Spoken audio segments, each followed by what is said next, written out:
Em 2 Crônicas 17, a partir do versículo 1, diz assim: Em lugar de Asa reinou seu filho Josafá, que se fortificou contra Israel. Ele pôs tropas em todas as cidades fortificadas de Judá e estabeleceu guarnições na terra de Judá, como também nas cidades de Efraim, que Asa seu pai tinha tomado. O Senhor foi com Josafá, porque andou nos primeiros caminhos de Davi seu pai, e não procurou a Baalins. Antes procurou ao Deus de seu pai e andou nos seus mandamentos, e não segundo as obras de Israel. O Senhor confirmou o reino nas suas mãos, e todo o Judá deu presentes a Josafá, o qual teve riquezas e glória em abundância. Tornou-se-lhe ousado o coração em seguir os caminhos do Senhor, e ainda tirou os altos e os postes ídolos de Judá. No terceiro ano do seu reinado, ele enviou os seus príncipes Beail, Obadias, Zacarias, Natanael e Micaías para ensinarem nas cidades de Judá. E com eles os levitas Semaías, Netanias, Zebadias, Azael, Semiramote, Jonatas, Adonias, Tobias e Tobi-Adonias. E com estes levitas os sacerdotes Elisama e Jeorão. Ensinaram em Judá, tendo consigo o livro da lei do Senhor. Percorriam todas as cidades de Judá e ensinavam ao povo. Queridos, o rei Josafá era rei do Reino do Sul, que se chamava Judá. Só um minutinho aqui. Que se chamava Judá. Existia também o Reino do Norte. O Reino do Norte se chamava Israel. O povo de Deus estava dividido ali em dois reinos. Então, o povo de Deus estava dividido em dois reinos, Judá e Israel. O reino de Judá e Israel, eles não se davam muito bem. Eram inimigos um do outro, né? Você vai ver isso aí já no versículo 1 de 2 Crônicas 17, que diz: Em lugar de Asa reinou seu filho Josafá, que se fortificou contra Israel. Ele vai se fortificar contra Israel porque eles eram inimigos. E ele se preocupou logo em se fortificar contra Israel, contra o seu inimigo, né? E de que maneira ele vai se fortificar contra Israel? No versículo 2 vai dizer que ele colocou tropas em todas as cidades fortificadas de Judá e estabeleceu guarnições na terra de Judá, como também nas cidades de Efraim, que Asa seu pai havia tomado. Efraim era uma cidade que pertencia a Israel, e o rei Josafá, queridos, na verdade o pai do rei Josafá, o rei Asa, ele tinha tomado essa cidade de Israel para Judá. No versículo 2 vai dizer justamente que o rei Josafá ele colocou tropas em todas as cidades fortificadas de Judá. Só um minutinho aqui. Todos os reis de Israel faziam parte do povo de Deus, mas não eram da descendência de Davi.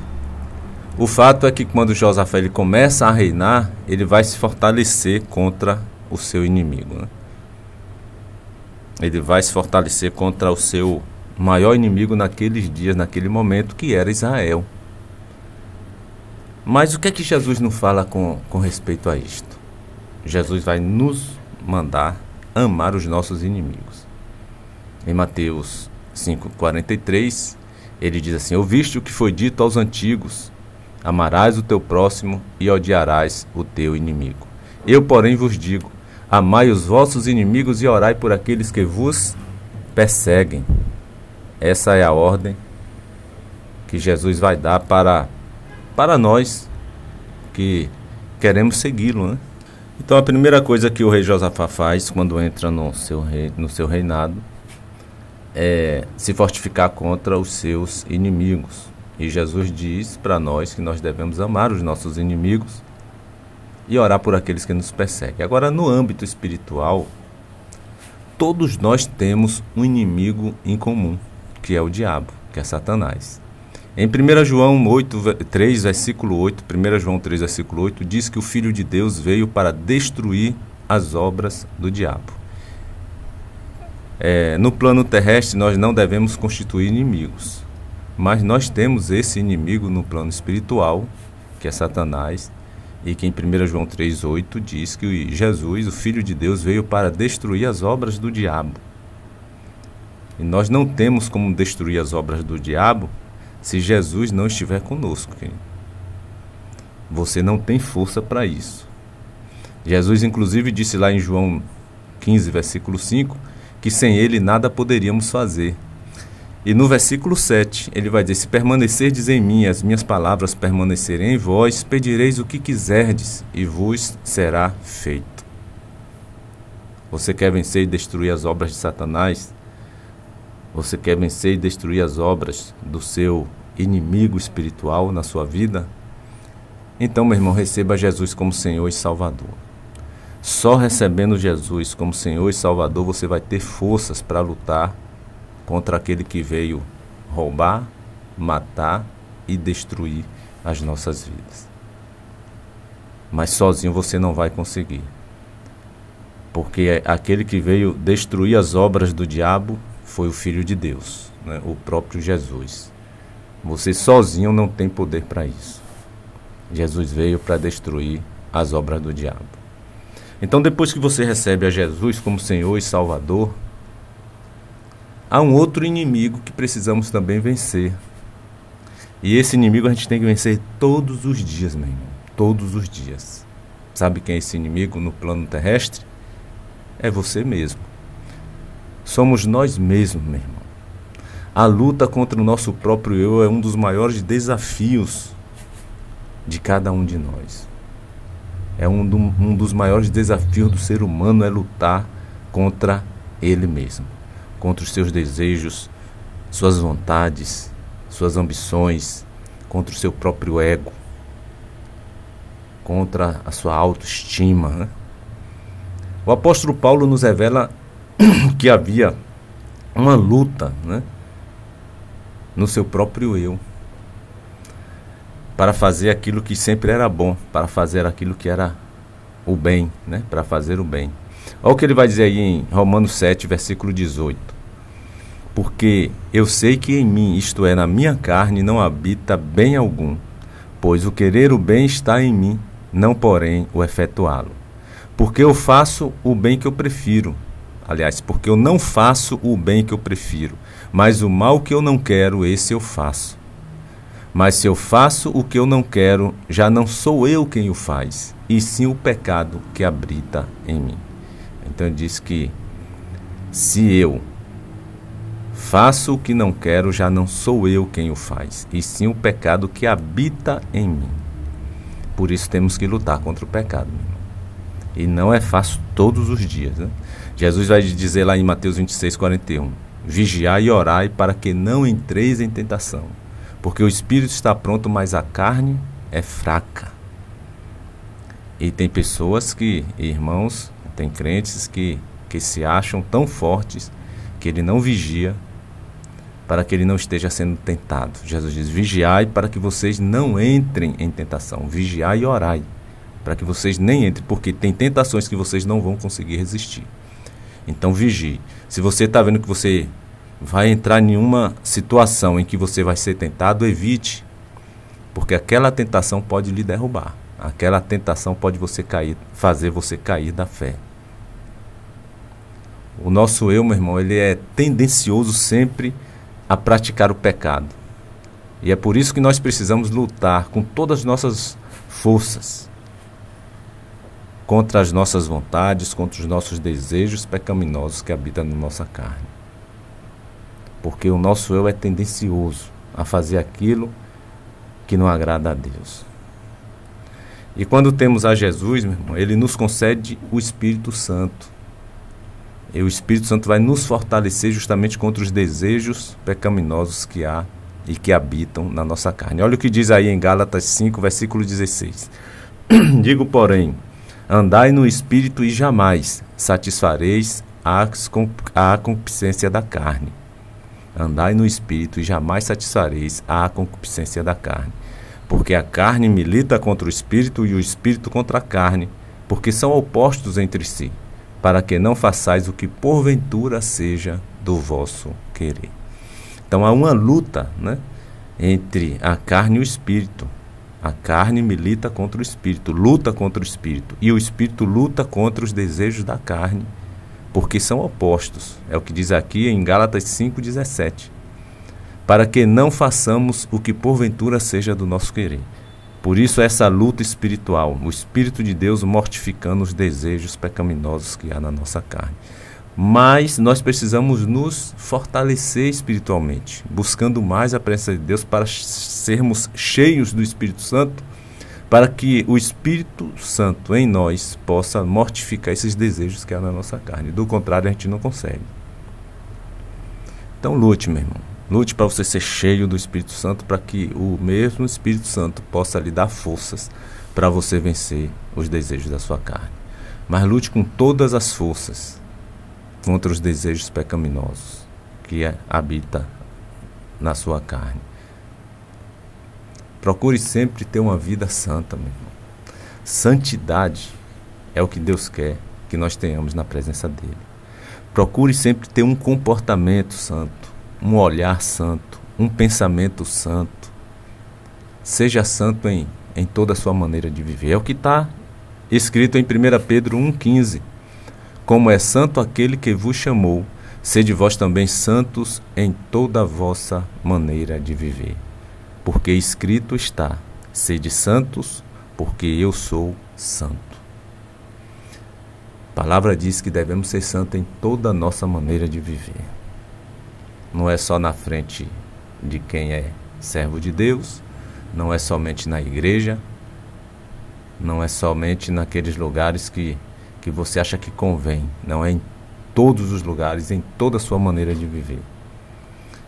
E lutar contra os nossos desejos e as nossas vontades foi o primeiro requisito que Jesus exigiu de cada um de nós. Aquele que queria seguir a Jesus, foi a primeira coisa que Jesus colocou como algo que tinha que ser feito. Lutar contra os nossos próprios desejos e as nossas próprias vontades. Você quer ser um seguidor de Jesus? Então, atente para o que ele disse logo de início. Ele disse em Mateus 16:24: Se alguém quiser vir após mim, renuncie a si mesmo, tome sobre si a sua cruz e siga-me.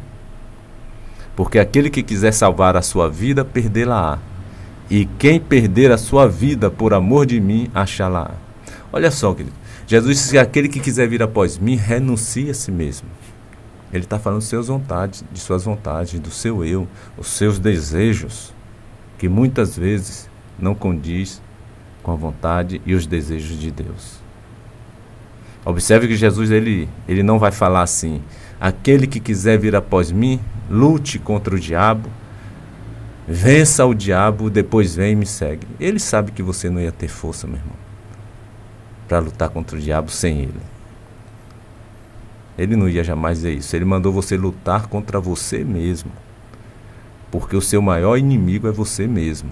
Então ele diz: aquele que quiser vir após mim, renuncie a si mesmo, negue a si mesmo e tome cada um a sua cruz e siga-me. E tomar a sua cruz é justamente você fazer esse sacrifício de renunciar aos seus desejos, renunciar à sua vontade, para fazer prevalecer na sua vida a vontade de Deus e os desejos de Deus sobre você e toda a sua família. Então Jesus manda você lutar contra você mesmo. Ele não manda você lutar contra o diabo para depois de segui-lo, não. Ele fala: se alguém quiser vir após mim, lute contra você mesmo. Renuncie a si próprio. Negue a si mesmo. Então, meu querido, abandone o pecado. Passe a ter uma vida com Jesus. Não tenha Jesus apenas da boca para fora. Muitas pessoas dizem que tem Jesus, mas quando você olha para a vida da pessoa, infelizmente você não vê Cristo na vida daquela pessoa. Então, uma coisa é você ter Jesus apenas dos lábios para fora, né? Da boca para fora. outra coisa é você ter ele habitando dentro de você. Jesus vai dizer, lá em Mateus 15, versículo 7, ele vai dizer assim: hipócritas, bem profetizou Isaías a vosso respeito, porque este povo honra-me com os lábios, mas o seu coração está longe de mim. Então ele dá essa palavra dura de um povo que honrava ele apenas da boca para fora, com os lábios, mas o coração estava longe dele, estava longe. Que não sejamos assim, queridos, que realmente tenhamos Jesus em nós, para que nós possamos vivenciá-lo todos os dias. João 10, versículo 9, ele diz: eu sou a porta, se alguém entrar por mim será salvo, entrará e sairá e achará pastagem. Ele vai dizer que nós devemos buscar em primeiro lugar o reino de Deus e a sua justiça, em Mateus 6,33. Você tem buscado em primeiro lugar o reino de Deus e a sua justiça, a sua vontade? Ou você tem buscado em primeiro lugar realizar os seus desejos e a sua vontade é que prevalece, para depois você ver o que é que você pode se adequar dentro da vontade de Deus? O que é que você tem buscado em primeiro lugar? O rei Josafá, quando assumiu o reinado, meu irmão, ele buscou em primeiro lugar agradar a Deus. E ele saiu fortificando todas as cidades contra o seu inimigo atual naqueles dias ali, que era Israel. Ele não procurou agradar a si mesmo. E por ele agradar a Deus, você vai ver ali em 2 Coríntios 17, que Deus engrandeceu muito o nome de Josafá, do rei Josafá. Ele adquiriu muitas riquezas. Ele recebeu presentes do povo de Judá e também dos filisteus, de outras nações. E Deus colocou temor no coração daquelas nações ao seu redor para que não guerreasse contra ele.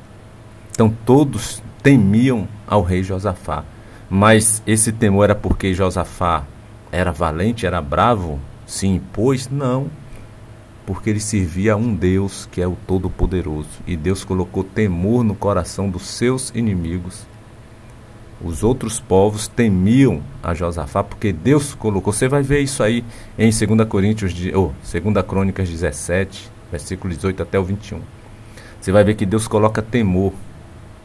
Deus colocou temor nas outras nações para que não guerreasse com Josafá, para que deixassem o rei Josafá em paz.